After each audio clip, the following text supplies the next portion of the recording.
माणिकराव कोकाटे यांना वाचवण्याचे प्रयत्न सुरू आहेत असा आरोप संजय राऊत यांनी केलेला आहे। तर कोकाटेंवर योग्य ती कारवाई निश्चितपणे होईल असं नवनाथ बन यांनी प्रत्युत्तर दिलंय। माणिकराव कोकाटे आता बिनखात्याचे मंत्री आहेत असं अंजली दमानिया म्हणतात। खरं तर काल काय अपेक्षित होतं की पहिलं म्हणजे त्यांची आमदारकी रद्द करणं, मंत्रीपद रद्द करणं आणि त्यांना अटक करणं, ही कारवाई तात्काळ व्हायला हवी होती। पण आपण बघतोय ही कारवाई ताणली जाते। काल काय केलं तर त्यांचं खातं काढून घेतलं का? बिन खात्याचे मंत्री अजूनही ते ठेवले गेले का?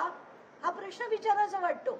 आणि मला असं वाटतं की हे जे सगळे धंदे चाललेत ना राजकारणातले, हे बंद झाले पाहिजेत। माणिकराव कोकाटे यांची खाती काढून घेण्याचं काम कालच केलेलं आहे आणि त्यांच्याकडे आतला कुठल्याही खात्याचा व्यवहार नाही। तुम्हाला येत्या काही दिवसांमध्ये माणिकराव कोकाटे यांच्यावर देखील योग्य ती कारवाई होताना आपल्याला बघायला मिळेल। कुणालाही सोडलं जाणार नाही।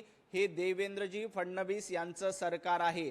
जेव्हा माणिकरावजी कोकाटे यांच्याबद्दल कोर्टाने शिक्षा सुनावली ते आम्हाला कळाल्यानंतर तातडीनं त्यांच्याकडची खाती काढून अजित पवार यांना देण्यात आली।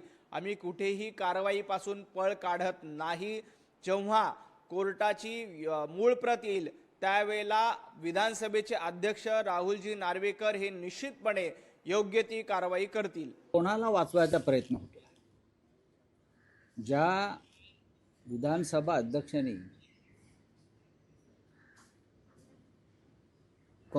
राष्ट्रवादी काँग्रेस आणि शिवसेनेच्या 40 आमदारांच्या अपात्रतेच्या बाबतीमध्ये ज्या तडकाफडकी निर्णय घेतला, सुनील केदार यांच्या बाबतीत तडकाफडकी निर्णय घेतला, वेगळी केस नाही।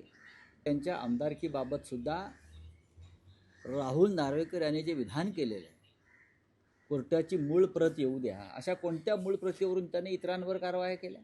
आणि कोकाटे ही हिट विकेट आहे। कोकाटे ही स्वतःच त्यांनी खड्ड्यात उडी मारलेली आहे। लोकशाही मराठी ऐका, पहा, जागरूक रहा।